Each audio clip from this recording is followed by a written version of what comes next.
বাড়ি ফেরার পথে রাতের অন্ধকারে তৃণমূলের ব্লক যুব সভাপতিকে পিটিয়ে খুনের চেষ্টার অভিযোগ উঠেছে দুষ্কৃতীদের বিরুদ্ধে। এই ঘটনায় চাঞ্চল্য ছড়িয়েছে দক্ষিণ চব্বিশ পরগনার কুলপি থানার শ্যামপুর চক মোড়ে। পুলিশ সূত্রে খবর, আক্রান্ত যুব তৃণমূল নেতার নাম শামসুর আলম মীর। বাধা দিতে গিয়ে গুরুতর জখম হয়েছেন শামসুরের কাকা। অচৈতন্য অবস্থায় কুলপি ব্লকের তৃণমূলের যুব সভাপতি শামসুর আলম মীরকে উদ্ধার করে কুলপি ব্লক হাসপাতালে নিয়ে যাওয়া হয়। সেখান থেকে তাঁকে স্থানান্তরিত করা হয় ডায়মন্ড হারবার মেডিকেল কলেজ ও হাসপাতালে। ব্রেনে গুরুতর আঘাত থাকায় রাতে স্থানান্তরিত করা হয় কলকাতার এসএসকেএম হাসপাতালে। অন্যদিকে শামসুরের কাকা রাজেশ শেখ কুলপি ব্লক হাসপাতালে চিকিৎসাধীন। হামলার ঘটনায় রাতে কুলপি থানায় তৃণমূলের 5 নেতা কর্মীর বিরুদ্ধে লিখিত অভিযোগ দায়ের করেছেন জখম ব্লক যুব সভাপতির স্ত্রী।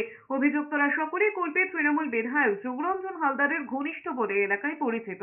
ভোট যত এগিয়ে আসছে বিজেপি এবং আইএসএফ বিভিন্নভাবে আমাদের লোকের উপর অত্যাচার করছে।